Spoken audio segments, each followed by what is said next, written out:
the Trillion Trees podcast hosted by Saad Al-Lawala. Join the movement. 1 trillion trees by 2030. Tune in for inspiring stories, groundbreaking ideas, and real solutions to tackle climate change. Listen to it. Watch every Saturday, 4 p.m. Make an impact now. Hello, everyone, and welcome back to the Trillion Trees podcast. I'm Nafe, and this episode is part of our Pakistan Focused 2026 series, conversations with people who are shaping climate action not just through projects, but through thought, institutions, and communities. Today's guest is someone whose work consistently sit as the intersection of climate adaptation, people-centered policy, and long-term resilience.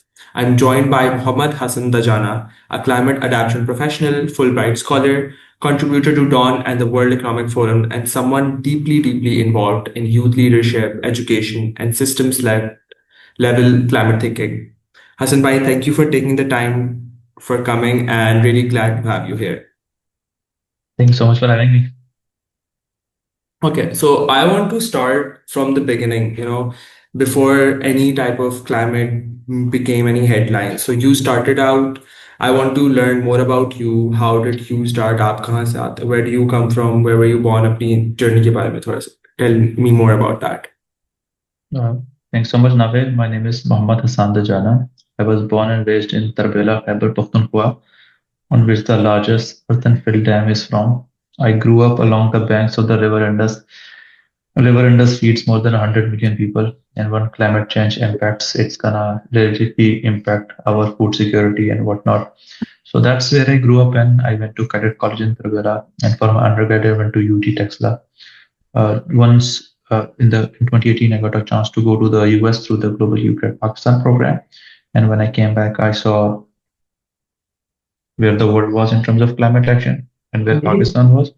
And that's which prompted me to work something. I remember during the monsoon of that season, alongside the metros in Rawalpindi and Islamabad, there were some people lost their lives because of the urban flooding then. And that's when I started very intentionally working on climate action. I started with single-use plastics through the Plastic Free Pakistan campaign. I built up that through using religion as a means of climate action through our green marches. Then I worked with our team at Global Shapers Rawalpindi Hub, planting these urban forests through our Green Blue Rawalpindi. Then we saw how can we use journalism as a means of climate action through our journalism for climate resilience. So a lot of it would be what I'm seeing, collaborating with like-minded colleagues and friends, and then figuring it out at that moment with the resources that we have, what could we do? And life has moved on with then ever since. And happy to delve deeper as the conversation progresses. Definitely, I think so. That was a very long introduction that you did, and definitely useful. But you started out with civil engineering, thinking about infrastructure, transport, and systems. Looking back now, how do you feel like that technical foundation shaped the way you understand climate adaptation now? I think that was a fantastic foundation that I had, and a lot of my educators back at UT Texas were very quantitatively thinking. So every problem that we would get, I remember our friend groups would solve the problems that we'd come at a different conclusion, and we'd always give in to the teacher like, would we get marks for the steps?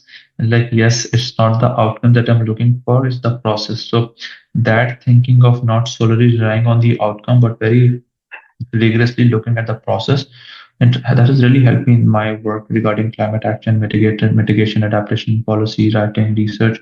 It's a humongous challenge, right? It's nothing that you and I can do alone. It's individuals, it's societies, it's organizations, it's cities, it's provinces, it's countries. In order to do that, if your outcome is okay, my outcome is to stop climate change, you won't get anywhere. If you say like my outcome is to reduce emissions to or keep it to 1.5 degrees centigrade, then you say, okay, what's the process that I need to do? What decarbonization do I need to do? What kind of people-led action do I need to take? And then you look into community-based action. Then you talk about adaptation. Then you look at what is happening, what's not happening globally. So it's very process-driven approach in which you need a quantitative end goal and outcome, but you need a process that's very people-centric, and so that's where my civil engineering background has helped me. Definitely. So was adoption something you consciously moved toward, or did it like to slowly reveal itself in terms of like within your experience in the climate industry? I'm a very pro-Pakistani. I'm very grounded in Pakistan's context. I feel like a lot of people, a lot of colleagues that have a chance to go abroad and learn from global examples, they can see the disparity between what we have and the world has in terms of resource, infrastructure, money, and a lot of the challenges that arise from the climate emission, greenhouse gas emissions, the industrialization. Pakistan lagged a bit. So, and if we want to mitigate the impacts of climate change in Pakistan, our footprint exists. We have industry, we have cement, we have oil and gas. But if we look at the Mm-hmm. global spectrum, it's very minuscule. In terms of adaptation, it's Mm-hmm. we saw in the 2022 floods the impact that it had in our communities. Again, in the 2025 floods, we see within these the twin cities of Islamabad and Rawalpindi the microclimatic conditions. Every single person that I know was sick in December because the microclimatic has shifted. The winters have gotten warmer. That warmth had brought out public health germs and challenges in which people have gotten sicker because their immunity is not as strong. Now, there's something that we can't mitigate. It's already happening. The only thing we could do is adapt. In terms of adaptation, Mm-hmm. it's not bankable. There's no money to be made. There's no fiscal instrument that you can develop that makes money and is put. So it's a very tricky subject to be in. It's a very non-lucrative business area to be in. That way, it doesn't attract much capital, neither human nor fiscal, not human. That's where I see a lot of potential exists in Pakistan and for the people and for the communities. That's why I'm interested in that because there's a huge gap that's not being catered to, and that's what my interest in catering to that. Definitely. I feel like, your work constantly asks like not just what we build, but like for whom and for how long. Yeah, Um, yeah. Pe- I'll take the conversation towards, a point that you made early on that you've studied and, worked internationally through Fulbright and global forums and institutions like RENE and then the World Economic Forum. So how has that global exposure changed the way you think about Pakistan climate pathway without losing the local context? I think I've extensively worked with colleagues through Fulbright. I was based in the city of Massachusetts. I looked at the state of Massachusetts renewable energy policy. I looked at how they take their decisions, how my university program, the wider Boston area is full of innovation, the Boston, MIT, Harvard innovation space. And being in these international spaces, whether it's being Switzerland and Geneva, Nepal, China, South Korea, the US, Canada, there's a lot of innovative spaces. And my conversation with young people from these areas, young people, established people, business people, is that they look at the problem very differently. Like, okay, there's a challenge. What's the opportunity for us? Where could we capitalize on? So if you look at Pakistan, what's happening for Pakistan? So Pakistan has young people. Pakistan has hunger, drive, thirst. Because when you don't have resources, you want to get resources. What's the global conversation around those resources? It's around renewables, it's around storage, it's around how can we make the climate action more just. So there's a lot of opportunity and potential. So there's two types of conversation we could have. One is very we failed. It's a failed society community that we're in. There's no good. That's a genuine concern that people have, and that's totally right. So, but if you stay here, what's the opportunity that exists within all of these clouds of challenges and failures and uncertainty? What's the opportunity? So that's the exposure globally has shown me that there are challenges, constraints, bottlenecks everywhere in the world. No place is perfect. Their thought process is within these constraints, what opportunities lie for me for personal, professional, economic, tangential, national level growth. I think that mindset we could encapsulate. For example, within the Pakistani space, the bankability of the climate action boils down to carbon credits, carbon markets, and ensuring that Definitely. climate action in communities could translate to fiscal benefits for the larger areas. I think there's a lot of potential Pakistan could tap into Pakistan's global solar rush. I think Pakistan is one of the leaders in that transition. It has surpassed a lot of the developed economies. I think we've imported more than 51 gigawatt of solar power within the past 4 years. I think it's more than our Mm, installed capacity, and it's leading to a revolution that the world did not surpass. And not all of it has been led by private capital, like people putting their own money where their mouth is, not national. So, and we are very innovative people. There's a word jugaad specifically for us within a resource constrained environment. How do we make the most out of it? A great example is down in South where my colleagues at the Balochistan Youth Action Committee, led by great Sikandar Bajinder and his team, created these huts for people that were impacted by floods. Similarly, in Sindh, I think it was Muslim Hands and their team. They created this indigenous housing that was susceptible to flooding. So there's a lot of youth-led action that's been kept used to changes, but large-scale sectoral capital flow and how that moves and how could we capitalize on it. It's a challenge that we have within our ecosystem. That's I try to actively talk and facilitate these conversations with global colleagues. How could that capital move to Pakistan, sustain in Pakistan, build in Pakistan, and then can be an example for the rest of the world? Definitely, that was like a very extensive answer that you gave. Where you talked about a lot of different things, be it our constraints on our resources, and then the gap that comes with being abroad and what kind of differences that can be. Where do you think this all can lead us to, not just like catch up, but where do you think Pakistan can actually lead? You talked about the whole carbon market and also the other energy transition that is coming within solar and other resources, but this can lead us into our climate policy and also our goals that we have within our climate. If you look at back in the 2018s, 19s, we have the Clean Pakistan campaign that was led by the Ministry of Climate Change through Off Private Limited, in which they set up these city-based competition and see who would perform the best on different indicators. You can look at Saaf Suthra Punjab initiative under the current administration that looks at how could the city sustain itself. There's a colleague of ours, her name is Kash. She looks at eco bricks, in which she's translating these pulper milk packets into plastic materials. She just, I think, initiated these plastic benches. So a lot of innovation within the space. We are the Trillion Tree Program, we are the Billion Tree Program. I think large-scale carbon sequestration projects, one way or the other. We're the Living Indus Initiative, on which how could you sustain that the Indus ecosystem benefits millions, if not millions of our fellow countrymen. So these examples are very real life challenges, right? So we could globally present like these are the challenges that we have. It's not tomorrow. It's not just going to happen. It's happening. That's the impact on our ecosystem, both in terms of livestock, in terms of food, agriculture, and our whole bread basket. And this is what we're doing to do something about it in terms of action on ground. There was a colleague I was talking with the World Food Program. They have an anticipatory climate action program in which in the flood prone areas, what they do is they inject fiscal capital upfront. So flood is projected to come in the next some time.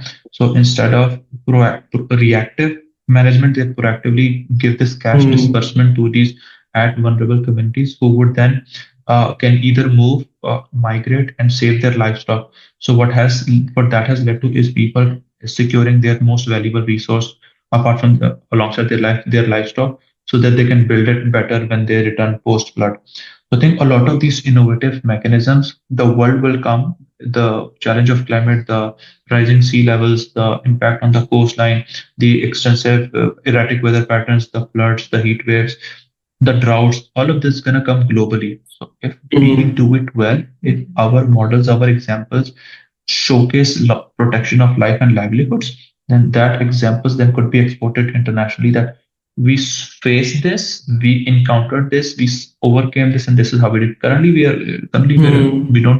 We should do a better job. But like space exists for us to be a global leader. Definitely. One thing I keep coming back to in this conversation is that, that when you talk about climate and climate restoration, that trees alone don't save us, but trees inside, strong systems can. So whether it's cities, watershed, or livelihood, tree impact only works when institutions and communities and incentives are aligned, right? So I asked this question to everyone, and I'm especially curious to hear your take into it. When you hear the phrase tree impact, what meaningful impact like actually look like to you? Trees are a natural given carbon sequestration superhouse. It sequesters carbon, it gives out oxygen, it's a place for biodiversity to thrive. I'll talk about within the Pakistani ecosystem, but trees need a time to mature and grow and develop. If I say I planted 100 trees, then it would mean a different thing to different people. For someone who's just casually saying this is a very good job, for someone who's more technical, so say what's the attrition rate, what's the rate of like rate of maturity, what's the rate of maturity for these trees, and who's ensuring that they mature, and who's looking after their care and maintenance. And you cannot substitute a tree that's been there for a few decades, a half a century, with someone that's recently planted. So it boils down to ecosystem support. So whenever you develop an urban ecosystem, you develop it for peoples, for animals, for nature, and for biodiversity. If you pluck out the animals, if you pluck out the trees and you say like, okay, I planted a few trees here on this road, that won't bring back the diversity back. So we did something called Our Green to Rawalpindi, in which we planted these urban trees across these urban hotspots in Rawalpindi and Islamabad. There's a whole ecosystem in the Kashnar Park, in which, using the Miyawaki technique, we built a tool for the Potohar region, in which all the native indigenous trees that sustain and thrive in the Potohar ecosystem, we secured them from down south with a very relative soil profile. And then when you plant these trees at a with a certain height, and then you sustain and maintain them, then they build an ecosystem in which, if you still go to that area, you'll still see uh, butterfly, biodiverse animals and whatnot. So tree impact is ensuring that ecosystem thrives in a way it's meant to. You're not displacing what's already there. You're building on what's needed in the within the ecosystem. Indigenous draft lagaye, you put the kind of trees that are needed there, and then you sustain and maintain them. They are integrated into the urban landscape. They're not an add-on. They're not just because you remove them from somewhere. They're integral part of that planning, which we our short-term fiscal gain, both in terms of real estate development or infrastructure development or procuring that good quality wood, has led us to be not having enough foresight that in the future it's gonna cost us way more than what we're doing right now. Uh, and you need, yeah, that's how I'll answer. Yeah. Yeah, definitely. At Trillion Trees, when we talk about tree impact, we don't just mean the number of trees we planted. So we mean the full system around a tree, who planted it, where it's planted, where it survives, what livelihood it supports, what ecosystem it restores, that like you talked about, and whether it actually contributes to a long-term climate and community resilience. So it's less about just like tree counting and more about outcomes, credibility, and durability. So Yeah. I ask this because like tree-based solutions sit right at the intersection of nature, people, and long-term planning, which is essentially your work, right? So what should Yeah. people be more skeptical about when it comes to tree planting claims? I think anybody who takes their time, effort, and capital to plant trees should be acknowledged.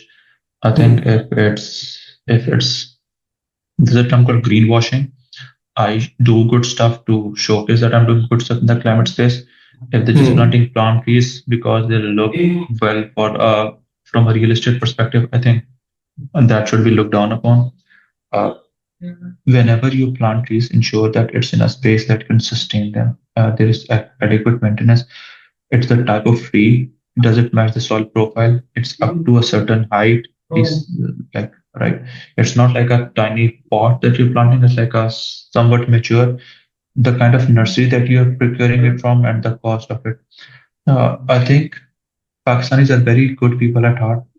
They're very sympathetic in terms of climate awareness. I think one of the most climate aware countries in the world is Pakistan. We don't need more awareness. We don't need more advocacy. It's think we need these systemic models of action through which we could really capitalize. So what I really liked about the billion tree and the 10 billion tree tsunami was they had these local nurseries curate those trees, and then local people plant those, and then be financially compensated for their labor, right? So there's a community buy-in for all of that. I think you need that community buy-in, but and within a community, people are really busy. Uh, we cannot differentiate between the economy and the environment. I think it's taken me a while because my whole immediate focus was we should immediately prioritize the environment no matter what. But I think at the end of the day, people need to sustain. People need to sustain themselves financially. They need to eat. They need a roof over their head. They need food on their table. How do you manage an economic well-being of a people alongside the environmental well-being? That's a very hard question to answer. It's a very hard question that lies at the bottom of it. Even if you're planting trees, what's the economic model? Who's paying for it? Who's sustaining it? Who's maintaining it? Is it coming out of a CSR model? If those who are paying of the CSR model, do they get any tax benefits? Does their tax compliance? Does the government, if the government wanted to, they could initiate a a tax program in which if you commit this much to environmental action, which are validated through these means, you'll get this much benefit in your tax. Or if your tax bill was this much percentage, if you, this amount of percentage you could allocate through your funds for environmental action, right? You need those sustained fiscal models that works in which there's a capital, there's an existing capital flow, and then you route that flow towards these actions, then are then validated. I think moving from individual actions to these systemic actions is what's needed, because there's a lot of goodwill, but that goodwill does not long last, because with time, with life, things change, circumstances change. Those sustained systematic models is what I personally am more interested in and work on morely nowadays. Definitely. I think so. These were like really good points that you made. So I'll share, for this conversation further on, I'll share a bit of context here. At Trillion Trees, our approach has been to work directly with like large companies, including the Fortune 500s, not just as sponsors, but as like long-term partners. The idea is simple. These companies already shape supply chains, land use, and capital flows, right? So instead of like one-off offsets or CSR campaigns, we try to embed credible nature-based climate action directly into how they operate, report, and make decisions. So while ensuring that these projects that we are working are locally grounded and verifiable.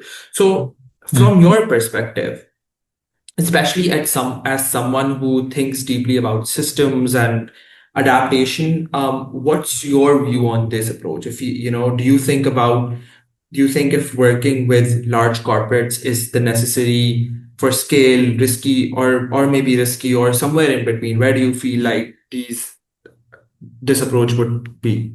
If you would have asked me when I started this journey, I would not have looked at corporates and business interests as those that wanted the best for the environment. But with the passage of time, you see like there is, I've been on both ends, those you say like who are causing the problems and those who are being impacted from the problem. I think it all boils down to efficient capital allocation and efficient measurement of your impact, right? And I think in that private sector wins hands down over both the non-profit as well as the government sectors, because private sector is primarily motivated by flow of capital, the most efficient use of capital, so that they can maximize their investment and get their return on investment. I think it's very important. I think that mindset, that approach, there's no limitless money. We look at the government and the non-profit sector as a limitless pool of endless money. The money keeps flowing in, and then we keep developing our products and projects and whatnot. The private sector is very clear that they build something for which there's a market need and value. And if it doesn't, then they move on to something various. I think this mindset is very important within the environment and climate space. How do we sustain environment action and in the economy? It's very tough to do. It's not easy to do. I think engaging corporate, big business players, consultants, private sector engagement partners, I think it's very important. I think that thought process in mind is very important, and inculcating that market-driven people-led bottoms-up approach is very important to learn how it's done, the systems models that are needed, the way that capital flows would work, and then influencing the non-profit, the government sector, the people-led actions that this is the pathway to do it, this is the path to sustain it, this is the path to scale it. I think if you merge both those words, I think on that track, I think you're on the right track. Definitely. For us at Trillion Trees, what we're trying to do is that the constant tension is scale versus integrity, and we try to design for both. There is that all of the community outcomes that are coming at, they're not compromised when we're trying to scale anything, or also any kind of projects or people that we work with all around the world. Our big goal is to think about the SDG goals that come with it, and for that community and the people and the indigenous people, not just the people but also the land and anything that comes with it, all the people, all the lives, all the human and non-human stuff that comes with it are not compromised. So I'll sort of like, I'll end with this. If Trillion Trees or like any organization working on nature-based solution wants to do this right over the next 20 years, what's one principle we should never compromise on? I think start small, talk with people that could radically change their. I think start very small, a small area that you have influence, connections, social capital in, and then see where you could pull in the fiscal capital from. For example, you're part of a smallish community, people where you live, the people that you talk with, and then see a problem on the climate side that you could solve through a nature-based solution, and then design something and create a whole Hmm. fiscal model of it. Like, this is what's needed, this is how it's needed, this is how much it would cost, this is how it's sustained, this is the return of investment on the return of investment could be on emission reduction per the reduction in carbon dioxide emissions. And then you take this model and then you go to the private sector and you say, like, you have CSR budgets, you have this community engagement. Or if it's a business that's linked within that area, I say, like, this amount of investment could give you the return in terms of goodwill, in terms of your you look at their reports, their CSR commitments, their climate commitments, and then it's their incentive. There's an incentive and interest, right? So if you want to succeed, you need to match your interest and incentives with their interest and incentives. And for you, it's the people and it's the corporate and the fiscal model and matching that interest and incentive. But you start very small. If you succeed, then you build out that example and then you share what worked and then you scale from that upward. But start from the smallest place so that even if you're not successful, you learn from that experience and then you find something that's successful. Once you have that successful model in place, then scale it immensely, teach other people, and then let it all loose. Definitely, I think so. Within the environment and the whole climate sector, people who want to actually Yeah. have an impact into creating something and then have a business out of it as well Yeah. and make money eventually, because there is a lot of money that come and a lot of business that does happen in this. So I think so. Your opinion is really right about seeing where the people come first, seeing where the impact is created first, and then using the right kind of Yeah. resources and the right kind of model to scale it. Yeah. Um, you're a person who has worked closely with the youth, but not in like a superficial way, right? So, what Uh-huh. do you think about young people in Pakistan who misunderstand about the leadership in the climate space? And also, end with like a sort of an advice for people who are feeling overwhelmed and the youth who wants to contribute towards the climate or wants, a career out of it eventually as well. I'll talk with the career. I think there's a lot of every job is a climate job if you think through it, because in terms of business, supply chains, emissions, GSG emissions. On the career side, there's a two pathways that you could take. On the adaptation side, in which you're talking with a lot of people, community, the World Bank, the UN, all those bodies that work around people. On the private side, you could look at emissions, scope one, scope two, scope three. Scope three primarily decarbonizing the supply chain, decarbonizing the industrialization. So you link your existing expertise with the needs of the market, and then you pitch yourself accordingly. You could go into research in which you see like what probable pathways uh, allow us to reach a net zero or like a sustained good environmental process. You can go into academia, in which in academia research on something similar. There's a lot of challenge. People in Pakistan, young people are rightly devoid of hope. They're rightly so. You and I both live in the same country. We live with the same reality, and we see the same news. If I do all of this effort, and then I see someone with just putting water on top of it, but because they have a higher authority and resource, I think it's a very realistic challenge, and it's something that happens every day. So not feeling full of hope is very genuine. But if you lose hope, I think you lose yourself. I think it's in your interest to be hopeful, because if you remain hopeful, you will remain positive, you will remain optimistic, and you'll find solutions and problems. If you look the switch, if you become pessimistic with what's happening, and it's nothing good, not many good news comes out of everyday occurrences, but that pessimism would put you down. It's gonna make you question what you're doing. It's gonna make you question nothing's gonna working. So that optimism, that hope may be misaligned, may not work, but it's your interest incentive to be hopeful, because if it works out, it works out for you as well. If it doesn't Hmm. work out, then you'll know in your applications, if you want to move abroad to study or work, you say, I tried these things and they didn't work out. I want to try it in your context. Maybe it works out. So I'll give you with the hope. The world's gonna move on, the time's gonna pass. It's either you do something or not. Better give it a try, better try. If you fail, that failure is an example for you to capitalize on it later. If you succeed, then Hmm. well and good. Yeah. Ta-ra. Definitely, Enough. I think so. Yeah, that was a very nice advice, and it really, brought me close to it because I have been a person who has also thought about climate as a very optimistic goal, right? When you you have to be very enthusiastic into whatever you're trying to do. If a Mm, person, people, there is a lot of like grassroots momentum that is coming from the youth now, but what mm, they fall on is again the mm, hopelessness, because like you said, we do exist in a nation where we feel like there isn't a lot of hope and a lot of momentum that comes, and it gets shunned by the authorities and not proper policy making, right? So mm, I think so for the youth there needs to have that mindset shift to break through those barriers about feeling that whatever that they're trying to do will make it eventually, right? mm. So I think so. This was a really nice conversation that I had with you, Hassan Bhai. It was deeply grounding. What I really appreciate about your journey is the patience, the willingness to sit with complexity instead of, rushing to solutions.